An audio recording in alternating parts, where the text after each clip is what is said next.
Brandon is a wonderful young man, and I've had the opportunity to see and view him, really accompany him through a brief journey of 4 years, but that journey began when he was really just an adolescent. Today he is just a wonderful young man with great promise and maturity, sensitivity, understanding. He interprets the world in such a beautiful way. I've been fortunate to have met him. He may feel the same, but I am truly fortunate to have met Brandon. He's just a great kid. You know, we're all so older, we think we're mature, and we think we've already learned how to operate in this world. And then you meet a young person who was given obstacles that we may not have been given, and he moves through them seamlessly, and that kind of gives you strength to some extent. We like to go to dinner. We like to talk a lot. We both agreed that it wasn't necessarily the amount of time that we spent together. It's a cliche, but truly it's the quality of time that we spend together. We make every effort. We're both accessible to each other at any time. As he gets older, our time is somewhat limited. He's entered into the world of romance, so my time with him is somewhat changed, which I'm delighted about for him. But typically we go out and we go for walks. I actually got him involved in Special Olympics. So Brandon became a partner to a Special Olympics basketball team, which I was the coach. He became the assistant coach.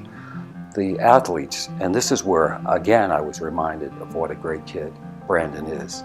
The athletes were really drawn to him. He has that innate sensibility about him that really draws people.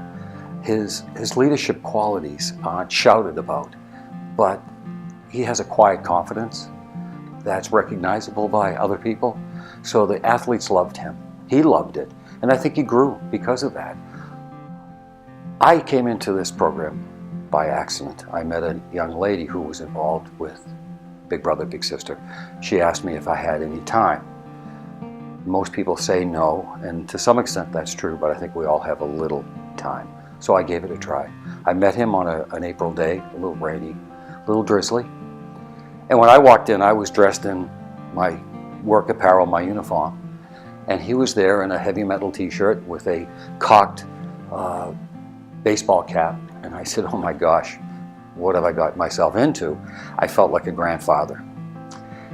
Moments later, we began to talk about music, things that he liked, and we connected. So all those years kind of just melted away, and we made a connection. And he's far mature beyond his years. I've learned, and I do believe that's true, in just a nice, wonderful, simple way.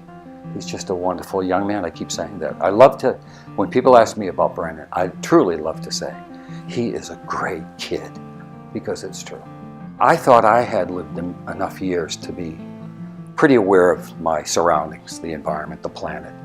He taught me how to really address adversity, confront it head on.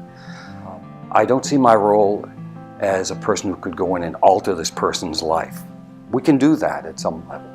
I saw my role as being a mentor of some sort, a listener, and sharing my own experiences. Brandon saw me as this man in a business suit and got a sense that, boy, he must be successful and has all this. I loved the days when I would say, Brandon, I never had Chinese food till I was 19. Did you know that?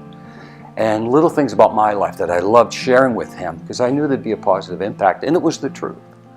And I would always delight in saying, Brandon, you remind me of a young Bob Purcell, but you're smarter and better looking. And I just love to say that to him because I meant it as well.